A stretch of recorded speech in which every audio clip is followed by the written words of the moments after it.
31살이었습니다. 담배는 한 번도 피운 적 없었고 술도 특별한 날에만 조금 마시는 정도였죠. 매주 요가 수업에 빠지지 않았고 해마다 정기 건강검진을 챙기던 어디서나 볼 수 있는 평범한 미국 여성이었습니다. 그런데 어느 날 진료실에서 의사가 조용히 고개를 숙이며 말했습니다. 남은 시간은 6개월, 길어도 8개월입니다. 폐암 사기입니다. 이미 뇌와 뼈까지 전이됐습니다. 수술은 어렵습니다. 그곳은 하버드 의대 부속 병원이었고 미국에서 손꼽히는 암 전문의가 내린 최종 진단이었습니다. 그 소식을 들은 10년 지기 절친 마야는 한동안 아무 말도 하지 못했습니다. 그리고 결국 결심했죠. 마지막 여행을 가자고요.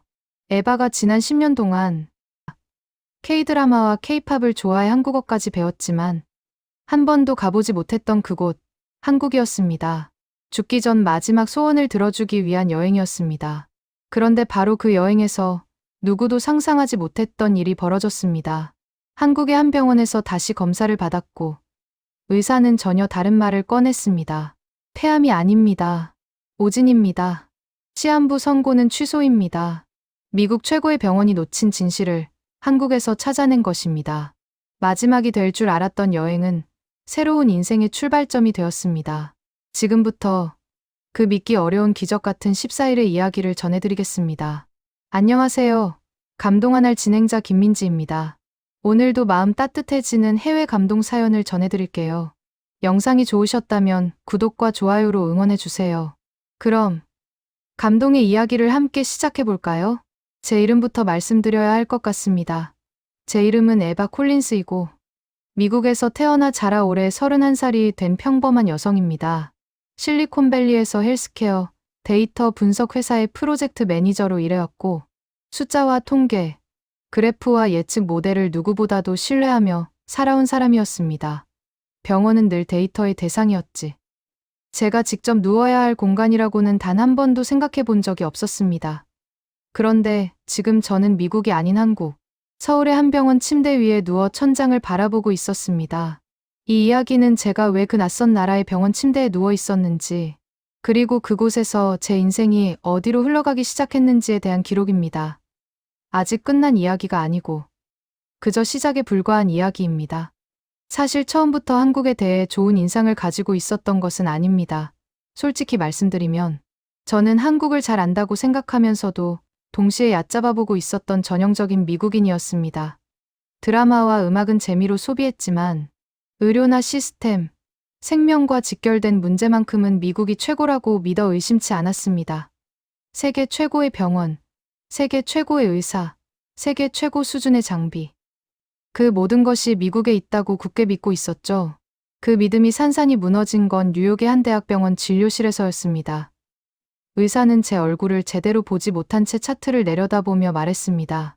사기 폐암입니다. 이미 뇌와 뼈로 전이됐고 수술은 어렵습니다. 길어야 6개월에서 8개월 정도로 보셔야 합니다. 그 순간 저는 울지도 못했고 소리도 나오지 않았습니다. 데이터로 수없이 보아왔던 숫자가 이번엔 제 이름 옆에 붙어버렸기 때문입니다. 담배를 피운 적도 없었고 술도 거의 마시지 않았으며 매주 요가를 했고 정기검진도 빠지지 않았던 제가 왜 폐암 말기인지 이해할 수 없었지만 미국 최고의 병원 두 곳, 여러 전문의의 의견은 모두 같았습니다. 오진일 가능성은 거의 없다는 말까지 들었습니다. 저는 그렇게 제 인생의 종료 시점을 받아들여야 했습니다. 그때 제 곁에 남아있던 사람이 한 명 있었습니다. 10살 때부터 친구였던 마야 로엘, 직업은 탐사, 저널리스트, 사실과 이야기를 끝까지 파헤치는 사람입니다. 제가 통계를 믿는 동안 마야는 사람을 믿었고 저는 예측을 믿는 동안 마야는 가능성을 믿는 사람이었습니다. 그녀는 어느 날 제게 말했습니다. 그냥 떠나자. 내가 늘 이야기하던 그 나라로 가보자고. 한국은 제게 마지막 여행지 정도의 의미였습니다. 죽기 전에 한 번쯤 보고 싶은 곳. 화려한 도시와 음식, 거리의 음악과 불빛 속에서 조용히 인생을 정리할 수 있는 장소. 절대로 기적을 기대하며 간 곳은 아니었습니다. 그렇게 도착한 서울에서 저는 지금 이 병원에 누워 있었습니다. 천장의 타일은 뉴욕에서 보던 것보다 더 하얗고 정돈돼 있었고 저는 가로 17개, 세로 12개, 타일의 숫자를 세며 마음을 붙잡고 있었습니다. 현실을 받아들이기 힘들 때마다 숫자를 세는 건 제 오래된 습관이었으니까요. 병실에 들어온 사람은 이정훈이라는 한국인 의사였습니다. 국제진료센터 센터장이라는 직함을 가진 흉부내과 전문의, 영어는 놀라울 정도로 정확했고 태도는 차분했습니다. 저는 속으로 생각했습니다. 아무리 그래도 미국 의사들보다 더 잘 알 수는 없겠지. 이 나라는 아직 따라오는 단계일 뿐이라고. 그래서 저도 모르게 그런 말이 튀어나왔습니다. 여기서요. 이 나라에서요. 정말 다시 진단할 수 있다고 생각하세요? 지금 생각해보면 참 무례한 말이었지만 그때의 저는 이미 모든 예의를 잃어버린 상태였습니다. 고통은 사람을 그렇게 만듭니다. 그런데 이정훈 박사는 당황하지도 화를 내지도 않았습니다. 대신 제 눈을 똑바로 보며 말했습니다. 바로 그래서 다시 봐야 합니다. 그 말에는 허세도 위로도 없었고 단지 확신만 있었습니다. 제가 데이터 분석을 하다 모두가 놓친 패턴을 발견했을 때 느끼던 바로 그 확신 말입니다. 그는 제 미국 의료 기록을 하나하나 살펴본 뒤 조용히 말했습니다. 몇 가지가 맞지 않습니다. 더 정밀한 검사와 다른 접근이 필요합니다. 무엇을 치료하고 있는지부터 정확히 알아야 합니다. 그 말이 제 머릿속에서 계속 맴돌았습니다. 치료를 할 수 있는지가 아니라 무엇을 치료하는지라는 말이었기 때문입니다. 그날 저녁 창밖으로 보이던 서울의 불빛과 소음, 바쁘게 움직이는 사람들의 모습은 이상하게도 제 심장을 더 뛰게 만들었습니다. 제 죽음과 상관없이 계속되는 삶. 그 속에서 마야는 제 손을 꼭 잡고 있었고 저는 처음으로 그녀의 눈에서 희망을 보았습니다. 저는 그 희망이 두려웠습니다. 기대했다가 다시 무너지는 것이 더 무서울 것 같았기 때문입니다. 하지만 동시에 아주 작은 틈이 제 마음속에 생기기 시작했습니다. 만약 정말로 그들이 틀렸다면 어떡하지라는 생각 말입니다. 그날 밤 저는 오랜만에 잠을 이루지 못한 채 천장을 바라보며 생각했습니다.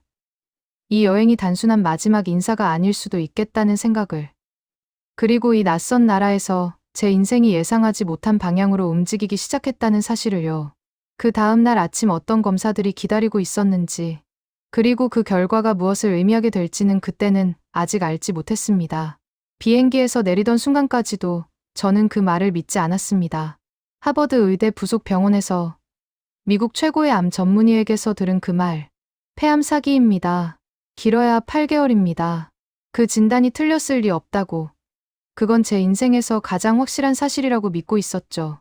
그래서 한국에 도착했을 때도 저는 환자가 아니라 그저 죽기 전 마지막 여행을 온 사람의 얼굴을 하고 있었던 것 같습니다. 사실 이 이야기를 하려면 제가 왜 이정훈 박사님의 말을 처음부터 믿지 못했는지, 왜 그 제안이 오히려 불쾌하게까지 느껴졌는지를 솔직하게 말씀드려야 할 것 같아요. 그건 한국이라는 나라 때문이기도 했고 제가 살아온 세계 때문이기도 했습니다. 저는 보스턴에서 태어나 자랐습니다. 병원이 도시의 풍경인 곳이었죠. 매사추세츠 종합병원, 브리검 여성병원, 다나파버 암센터. 어릴 때부터 그 이름들은 저에게 성당이나 박물관 같은 존재였습니다.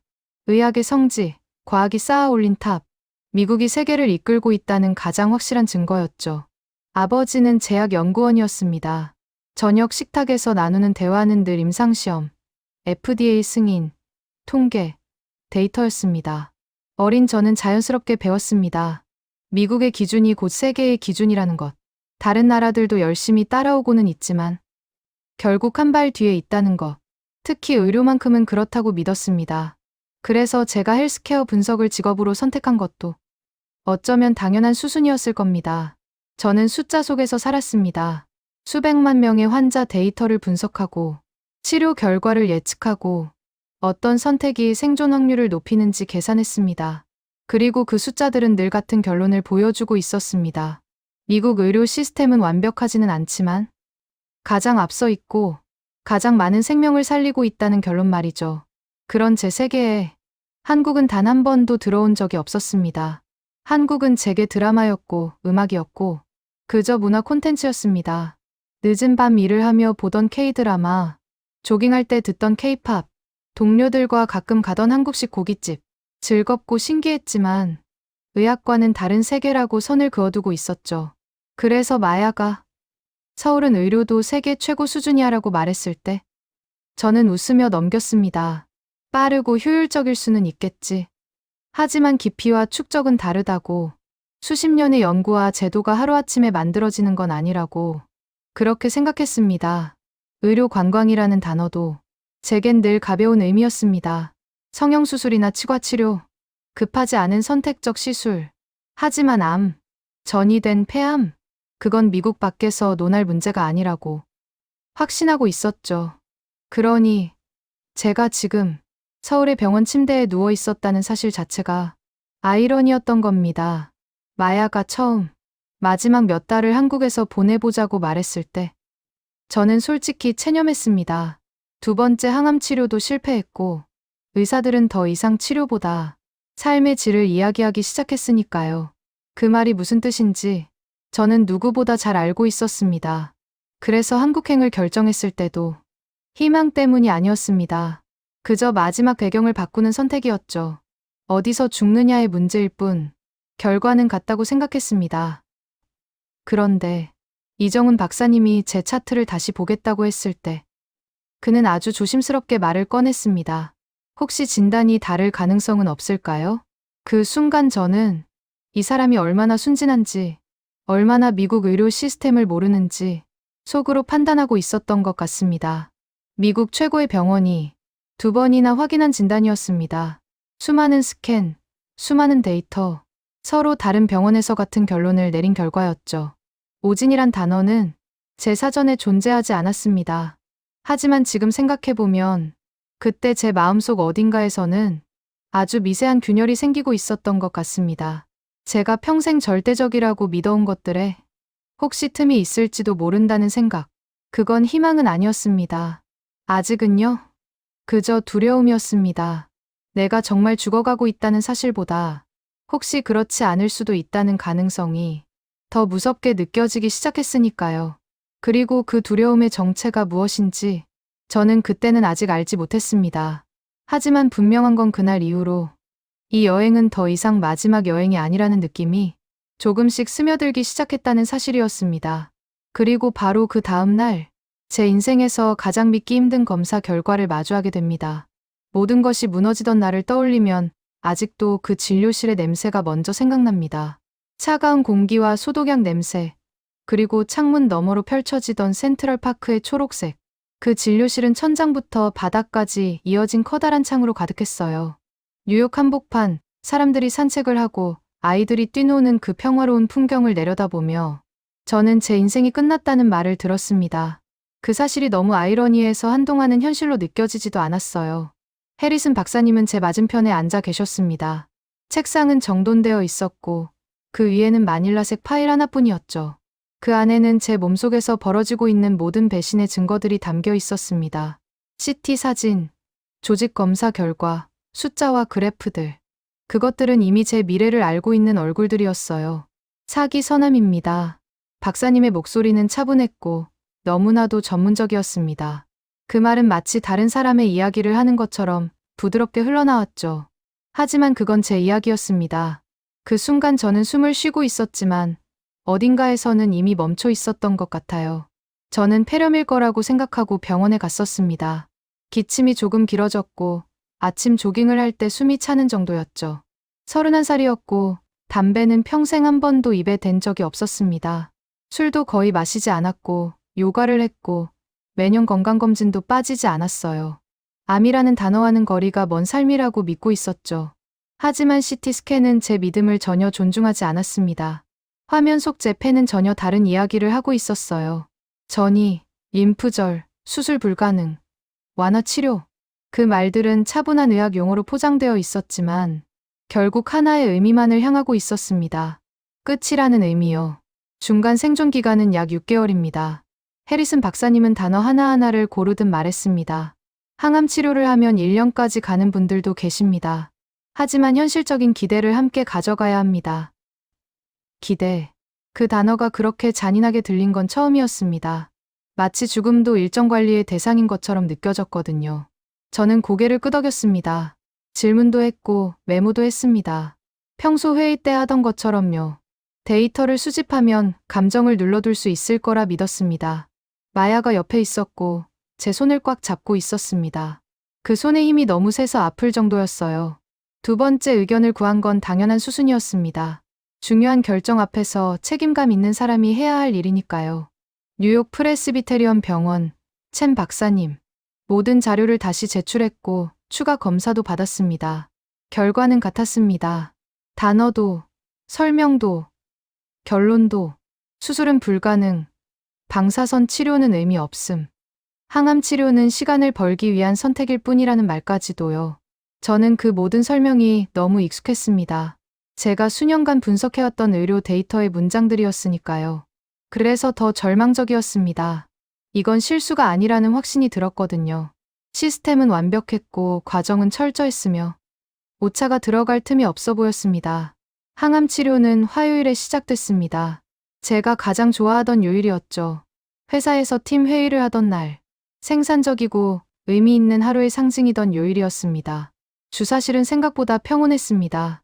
편안한 의자와 담요, 웃으며 말을 건네는 간호사들, 투명한 주머니에서 약물이 제 몸으로 천천히 들어오고 있었죠. 그들은 그것을 치료라고 불렀지만 제 몸은 그걸 전쟁이라고 받아들이고 있었습니다. 첫 번째는 견딜만 했습니다. 두 번째는 아니었어요. 어느 날 아침 눈을 뜨니 베개 위가 머리카락으로 가득했습니다. 한두 가닥이 아니라 손으로 집을 수 있을 만큼의 덩어리들이었죠. 샤워를 하며 배수구로 내려가는 머리카락을 바라보다가 결국 가위로 남은 것들을 잘라냈습니다. 천천히 잃으니 제가 통제하고 싶었거든요. 메스꺼움은 멈추지 않았습니다. 음식은 쇠맛이 났고 물은 화학약품 맛이 났어요. 체중은 빠르게 줄어들었고 거울 속에 저는 점점 알아볼 수 없는 사람이 되어갔습니다. 어느 날 아침 양치질을 하다 고개를 들었을 때 거울 속에서 저를 보고 있던 여자는 제가 아니었습니다. 움푹 들어간 얼굴, 낯선 눈, 그저 또 하나의 암 환자였죠. 그 순간 처음으로 생각했습니다. 아, 이게 내가 끝나는 방식이구나. 숫자와 그래프 속에서 보던 그 통계 중 하나로 사라지는 거구나. 마야는 매일 곁에 있었습니다. 아무 말 없이 손을 잡아주고 제가 먹지 못하는 음식을 끓이고 제가 말할 수 없을 때 대신 숨을 쉬어주듯 함께 있어줬습니다. 그러던 어느 날 마야가 말했습니다. 그냥 떠나자. 어디로 갈 생각인지 그때는 아직도 몰랐습니다. 그 말이 제 인생의 방향을 완전히 바꿔놓을 줄도요. 그리고 그 선택이 이 모든 이야기를 완전히 다른 곳으로 데려가게 될 줄도 그때 저는 전혀 알지 못했습니다. 인천공항의 자동문이 열리는 순간 서울이라는 도시는 말 그대로 파도처럼 저를 덮쳐왔습니다. 몸이 먼저 반응했어요. 머리보다 먼저요. 공기부터 달랐습니다. 샌프란시스코보다 더 맑고 더 차가우면서도 설명하기 어려운 냄새들이 섞여 있었죠. 어딘가에서는 군밤을 굽는 냄새가 나고 있었고 또 다른 쪽에서는 꽃향기 같은 것이 바람을 타고 흘러왔습니다. 배기가스 냄새와 길거리 음식 냄새가 섞여 있었는데도 이상하게 불쾌하지 않았어요. 몇 달 동안 병원과 아파트만 오가던 제 삶과는 전혀 다른 세계의 공기였습니다. 소리도 마찬가지였어요. 한국어 안내 방송이 공항 천장을 울리며 흘러나왔고 캐리어 바퀴가 바닥을 긁는 소리, 사람들의 발걸음, 어딘가에서 들려오는 경쾌한 알림음들이 한꺼번에 귀로 들어왔습니다.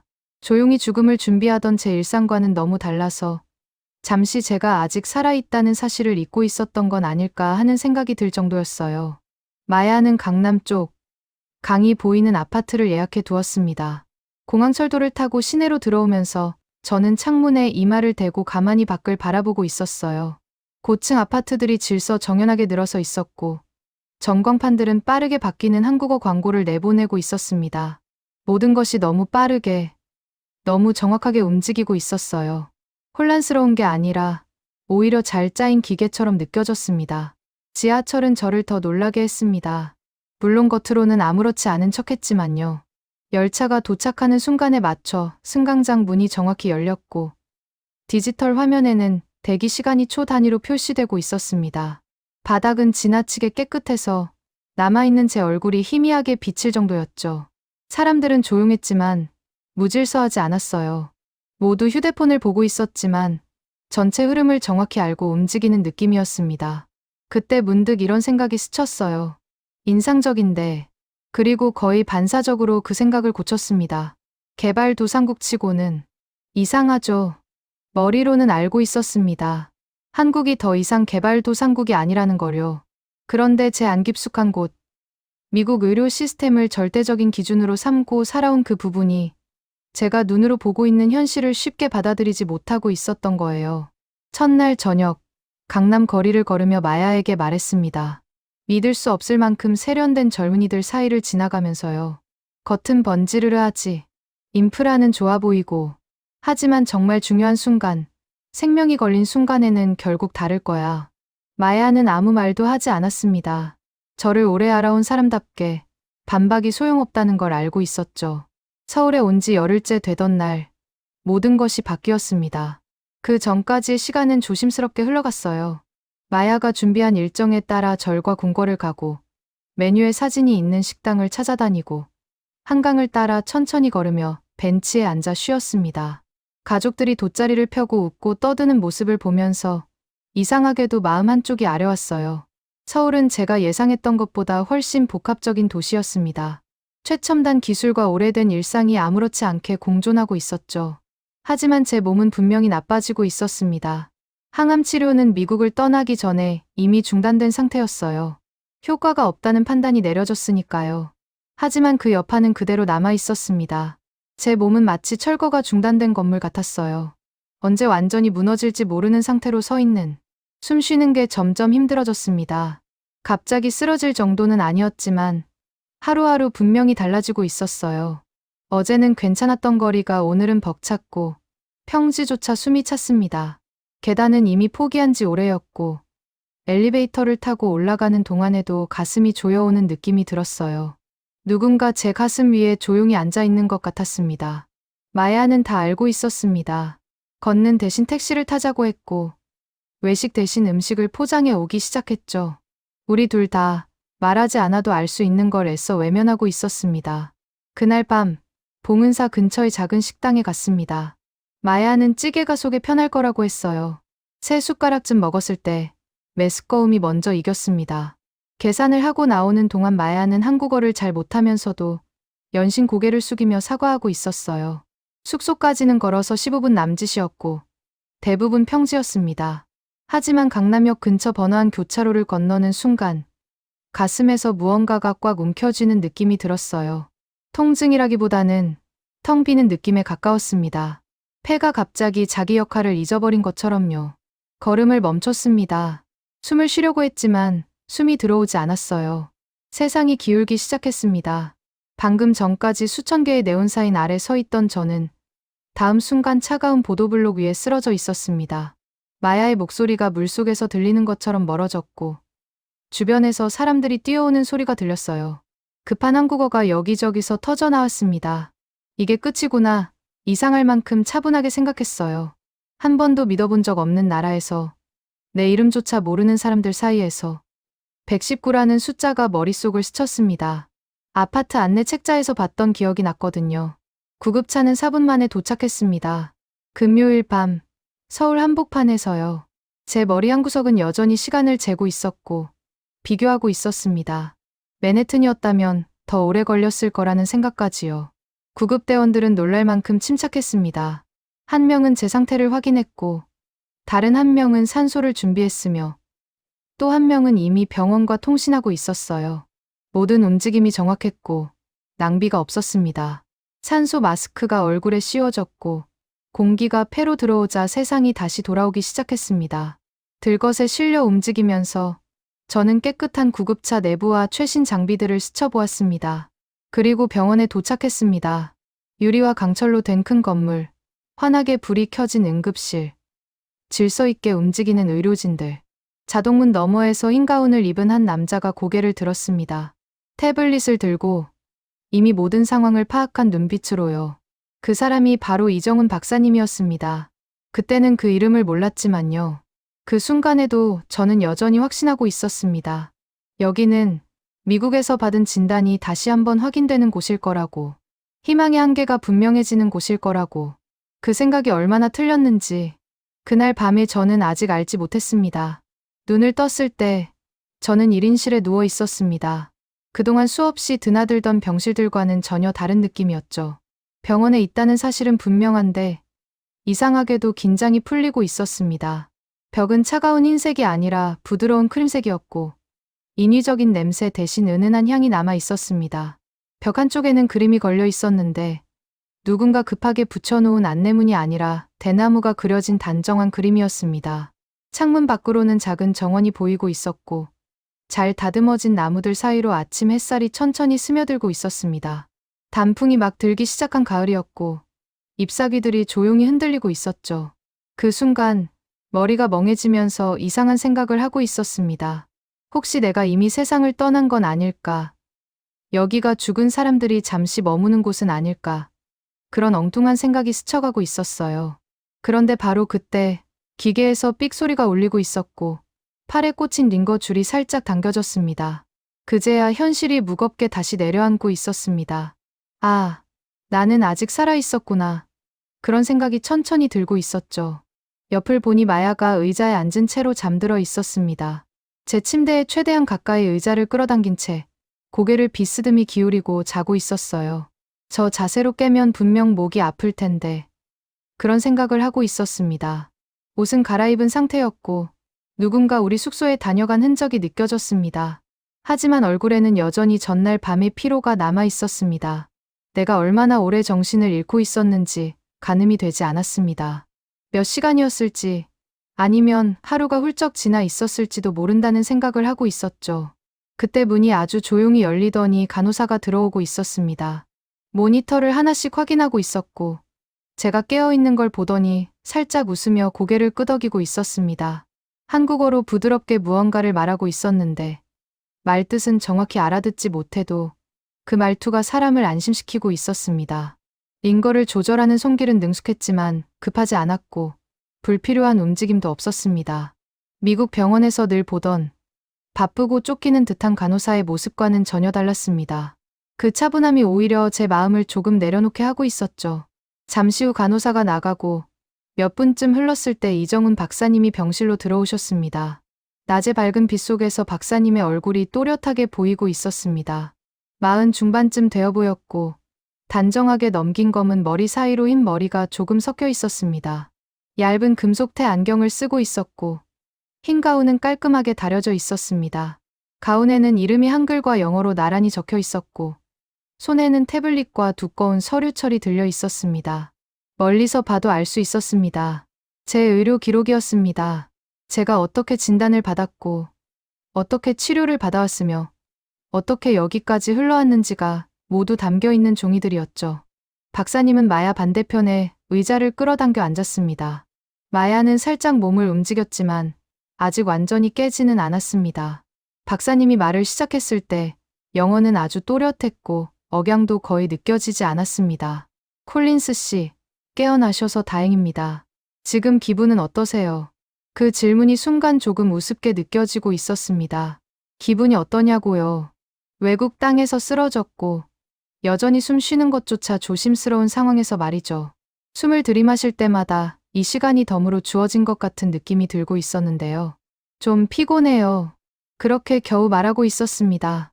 목소리는 많이 쉬어 있었고 말하는 것 자체가 힘에 부치고 있었습니다. 박사님은 고개를 끄덕였습니다. 그 반응이 마치 당연하다는 듯 보였고 더 묻지 않았습니다. 그리고는 서류를 열며 말했습니다. 뉴욕에서 보내온 의료 기록을 모두 검토했다고. 마운트 시나이와 뉴욕 프레스비테리언 병원의 자료가 아주 자세하게 정리되어 있었다고 말이죠. 저는 그 다음 말을 기다리고 있었습니다. 이미 수없이 들어왔던 말들, 더 이상 할 수 있는 게 없다는 설명, 남은 시간을 편안하게 보내자는 권유, 그런 이야기들이 이어질 거라고 생각하고 있었습니다. 그런데 박사님은 잠시 말을 멈추더니 미간을 살짝 찌푸리고 있었습니다.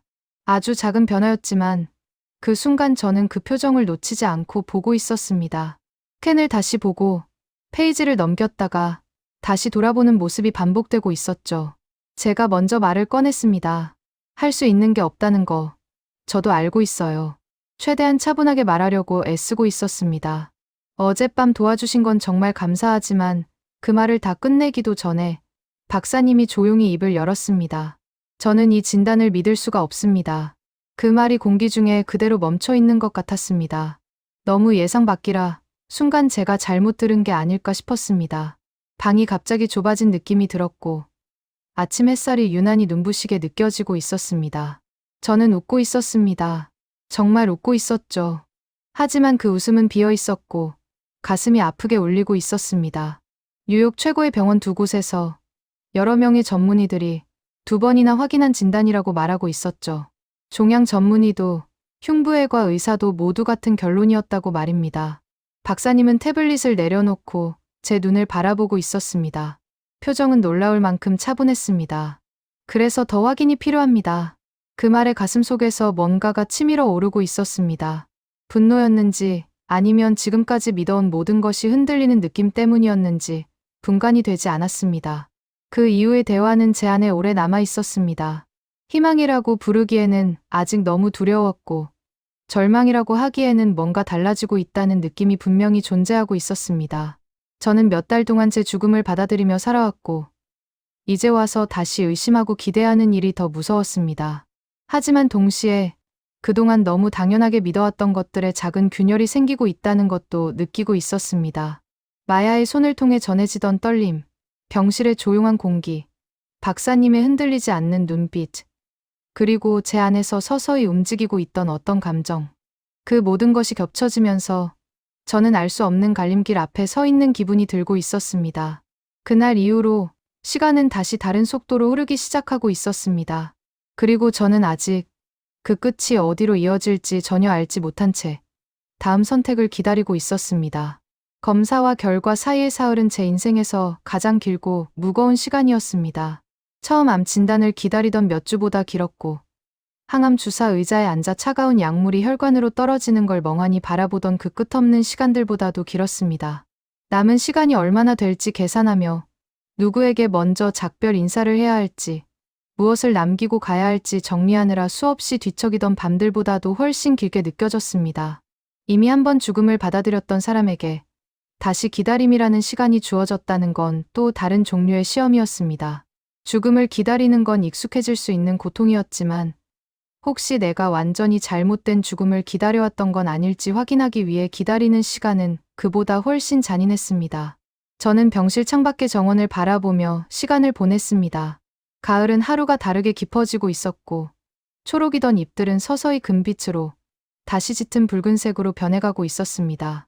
바람이 불 때마다 잎사귀들이 천천히 빙글빙글 돌며 떨어졌고 그 모습이 마치 시간이 흘러가는 걸 눈으로 보여주는 것 같았습니다.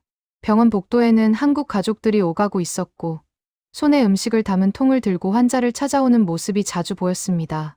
집에서 만든 국 냄새, 따뜻한 밥 냄새가 복도에 은근히 퍼졌고 아이들은 병실 앞 작은 테이블에서 그림을 그리고 있었습니다. 간호사들은 그 그림을 벽에 하나하나 붙여주고 있었죠. 그 풍경을 보며 생각했습니다. 세상은 이렇게 조용히 아무 일도 없다는 듯 계속 흘러가고 있는데 나만 시간이 멈춰 있는 것 같다고요.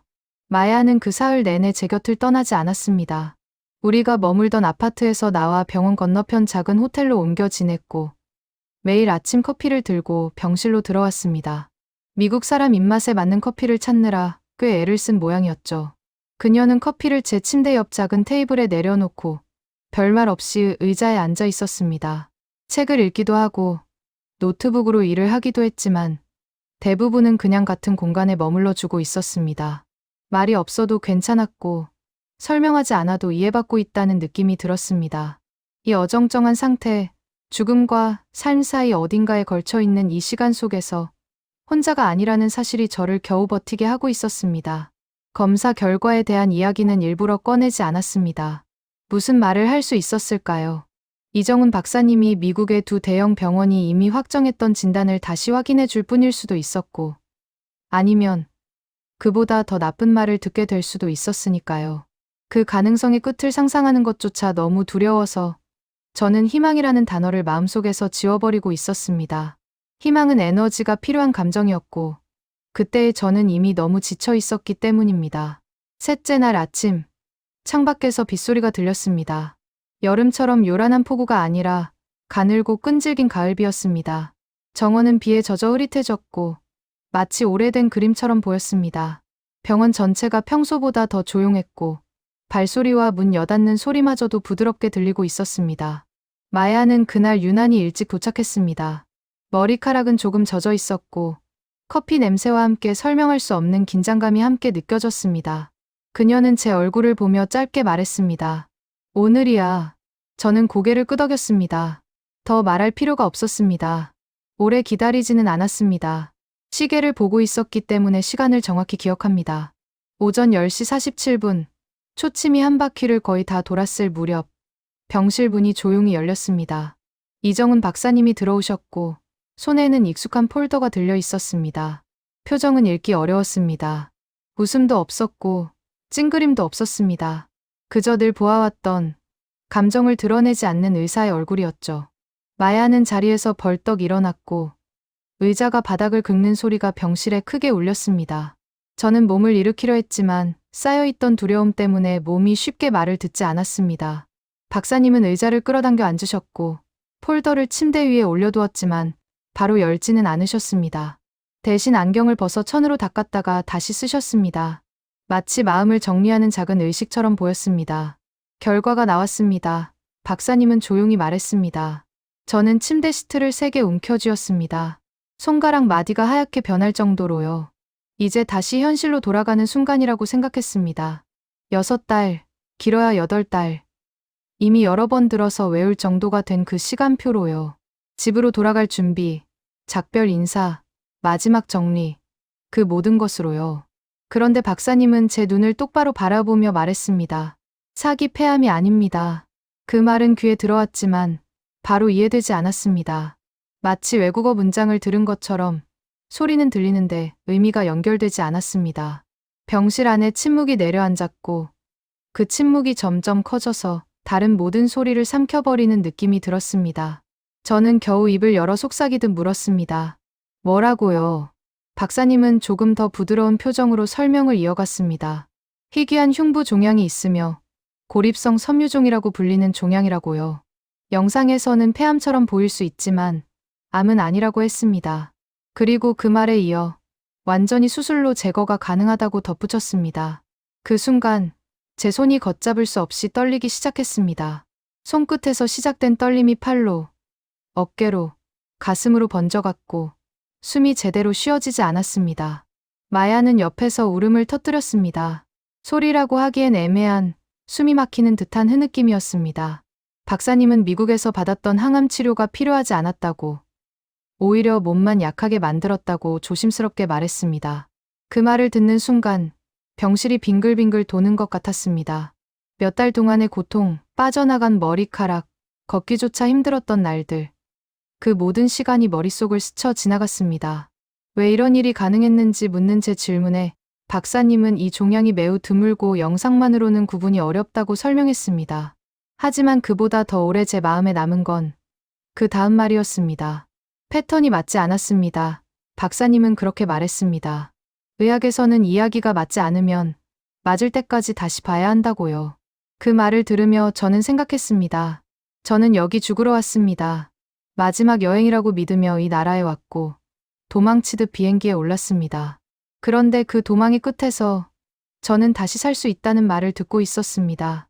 수술 일정이 잡혔고 설명이 이어졌지만 솔직히 그때는 잘 들리지 않았습니다. 무섭기도 했고 아플 것 같기도 했지만 그 모든 말 끝에 분명히 남아있던 건 하나였습니다. 살아갈 수 있다는 가능성이었습니다. 박사님이 병실을 나가고 저는 폴더를 바라보았습니다. 제 진짜 진단이 담긴 서류였습니다. 마야는 제 손을 꼭 잡으며 말했습니다. 살게 될 거야. 저는 그 말을 천천히 되뇌었습니다. 살게 될 거예요. 그 말이 몇 달 만에 처음으로 거짓말처럼 느껴지지 않았습니다. 그리고 그 순간 저는 알았습니다. 이 여행은 마지막이 아니라 다시 시작되는 인생의 첫 장이 되었다는 것을요.